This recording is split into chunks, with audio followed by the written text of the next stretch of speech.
अस्सलाम वालेकुम। दिन भर की अहम तरीन खबरें, तबसरे उनके तज्जियात के साथ मैं हूँ कामरान खान।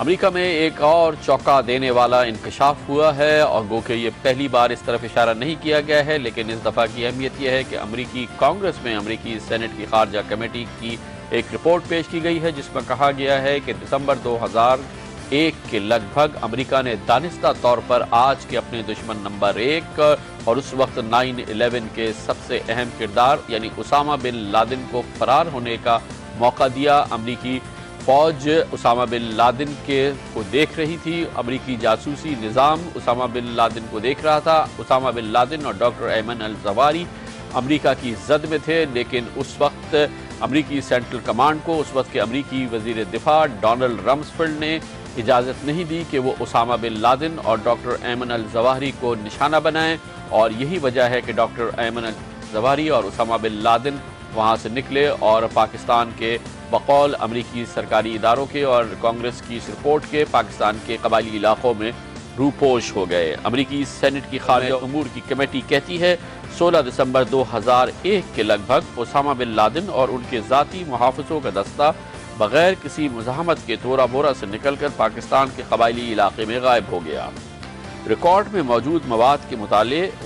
खुफिया हुकूमती रिपोर्टों के जायजे और मरकजी किरदारों से तफ्तीश के बाद इसमें कोई शक नहीं रहता कि तोरा बोरा में उसामा बिन लादेन हमारी पहुंच में था। अमरीकी रिपोर्ट मजीद कहती है उस वक्त इस काम को ख़त्म करने में नाकामी की वजह से न सिर्फ अफगानिस्तान की मौजूदा मज़ाहमत ने जन्म लिया, बल्कि पाकिस्तान में अंदरूनी शोरश के शोले बुलंद हुए, जिससे इस वक्त मुल्क के वजूद को खतरा लाहक है। अमरीकी खारजा उमूर की कमेटी कहती है कि जानबूझ के उसामा बिन लादेन और उसके साथियों को तोरा बोरा से निकल के पाकिस्तान के कबायली इलाकों में रूपोश होने दिया, जिसके बाद ये मज़ाहमत फैली जो अफगानिस्तान को और पाकिस्तान के कबायली इलाकों को अपनी जद में ले चुकी है। अमेरिका ने ये क्यों किया और उस वक्त क्या माहौल था, किस पस मंज़र में सब कुछ हुआ, ये हम पूछेंगे। हमारे साथ मौजूद है मुमताज़ सीनियर सहाफ़ी समी यूसुफजई, जो दिसंबर 2001 के लगभग जब ये वाक़या हुआ तोरा बोरा में ही मौजूद थे। बहुत शुक्रिया समी यूसुफजई साहब। ये शायद पहली बार नहीं है कि अमरीकी हुकूमत की तरफ से इस बात को कन्फर्म किया गया है कि उसामा बिन लादेन और शायद डॉक्टर अयमन अल जवाहरी अमरीकी जासूसी निज़ाम की जद में थे, अमरीकी उनकी मूवमेंट को देख रहे थे, लेकिन शायद सेंट्रल कमांड को ये इस बात की क्लियरेंस उस वक्त के वजीर दिफा ने नहीं दी कि वो उसामा बिन लादेन या डॉक्टर जवाहरी को निशाना बनाए। जिस वक्त उस जमाने में आप खुद तोरा बोरा में थे, इसकी बाज़गश्त आपने वहां सुनी थी? जी, जब उस रमज़ान के उस सर्दी के महीने में जब तोरा बोरा पर जो तालिबान के खात्मे के बाद एक मुज़ाहिमत का आखिरी गढ़ था जलालाबाद के नज़दीक, वहाँ पर जो बम्बिंग हो रहे थे, जो हम देख रहे थे, मेरे ख्याल में वहाँ पर लगता ऐसा था कि शायद कुछ अरब लोग थे, लेकिन अमेरिकनों के खुद वहाँ पर सिवाय एयर बॉम्बिंग के ग्राउंड पे उनका कोई मौजूदगी बहुत कम था। सिर्फ 2 मरतबा हमने देखा कि 2-3 गाड़ियों में एयरफोर्स के अलावा जो स्पेशल फोर्सेस है उनके लोग वहाँ पर आए, वो भी उन्होंने 3 घंटे वहाँ पर गुजारे हाजी कदीर के जो सन है उनके साथ। लेकिन उसके बाद हमें तो ऐसा महसूस नहीं हुआ अगर वाकई उसामा बिन लादेन जिसने अमेरिका पर हमला किया था और उस वक्त अमेरिका और अमेरिका के प्रेसिडेंट बुश वगैरह उनके खून के लिए तरस रहे थे, अगर वो वहाँ पर उनके निशाने में था तो उन्होंने क्यों नहीं मारा। अच्छा, लेकिन आप क्या समझते हैं कि ये वो तोरा बोरा का वाकया हो गया और उस वक्त जो भी उनकी प्रेजेंस थी? इससे पहले खुद सिमोर हर्श न्यूयॉर्कर में अब से कई साल पहले लिख चुके हैं कि अमेरिकी सेंट्रल कमांड के पास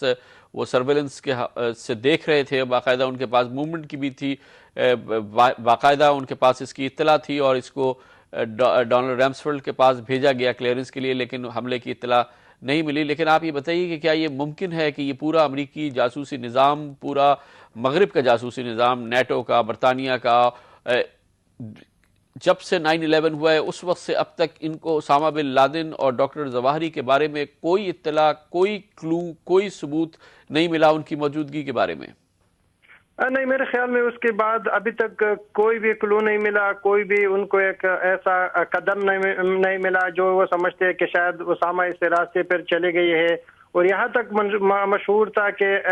चंद साल पहले तक जब उसामा बिन लादेन अपनी ऑडियो टेप भिजवा रहे थे तो मजाक से लोग कह रहे थे कि चलो अल जजीरा कि आप इसके सामने बैठ जाओ, शायद कोई उसामा बिन लादेन के टेप ले आए और आप उनके पीछे जाए। तो मेरे ख्याल में इस पूरी दौरान उसामा बिन लादेन और डॉक्टर जवाहिरी, जिसके बारे में बताया जाता है कि डॉक्टर जवाहिरी का मूवमेंट भी है और वो मुसलसल अपने कमांडर्स और दूसरे अलकायदा के जो नेटवर्क के जो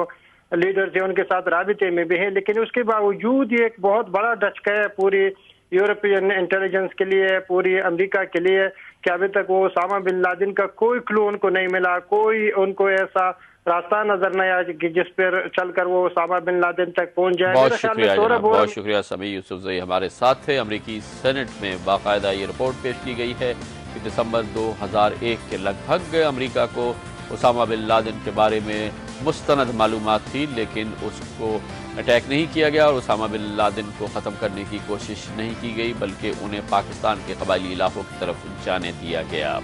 अब यही वजह है कि अमेरिका और बरतानिया बार बार कह रहे हैं कि पाकिस्तान अब उसामा बिन लादेन को तलाश करे, अलकायदा के ठिकानों को ख़त्म करे और वो जिम्मेदारी जो खुद अमेरिका और बरतानिया ने अपने ऊपर नहीं ली या जिस दानिस्ता तौर पर उसामा बिन लादेन को गिरफ्तार नहीं किया या उनको निशाना नहीं बनाया, अब उसी का पूरा बोझ पाकिस्तान पे फेंका जा रहा है और एक बार फिर ये बोझ पाकिस्तान की तरफ बढ़ाया गया। पाकिस्तान के वज़ीर आज़म यूसुफ रज़ा गिलानी के दौरे बरतानिया से 2 रोज़ कबल, जब बरतानिया के वज़ीर आज़म गॉर्डन ब्राउन ने कहा कि पाकिस्तान बताए कि अलकायदा कहाँ है और उसामा बिन लादेन कहाँ है। Gordon Brown: The fact remains that 8 years on, Al-Qaeda has a base in Pakistan, that base is still there, that they are able to recruit from abroad, and the Pakistan authorities must convince us that they are taking all the action that is necessary to deal with that Al-Qaeda threat. Gordon Brown सांप निकल जाने के बाद लकीर पीटते नजर आ रहे हैं और जिम्मेदारी पाकिस्तान पर डालते हुए नजर आए। आपको कमर्शियल ब्रेक, उसके बाद जिक्र करेंगे अमेरिका सदर बराक ओबामा अफगानिस्तान के बारे में असर नौ नई पॉलिसी का ऐलान आइंदा 24 घंटे में करने वाले हैं। इसी दौरान खबरें ये हैं कि पाकिस्तान को नया रोल तजवीज़ किया जा रहा है पाकिस्तान के लिए और पाकिस्तान की अहमियत को उजागर करने के लिए पाकिस्तान के माशी और फौजी इमदाद के लिए बराक ओबामा और अमेरिका नई पेशकशें पाकिस्तान को करना चाहते हैं। इसके बारे में बात होगी कमर्शियल ब्रेक के बाद।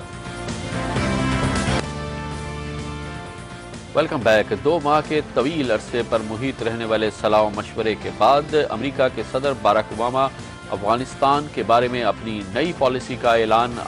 24 घंटे में करने वाले हैं। इस सिलसिले में वो अमरीकी अवाम से खिताब करने का इरादा रखते हैं। पिछले 2 माह के दौरान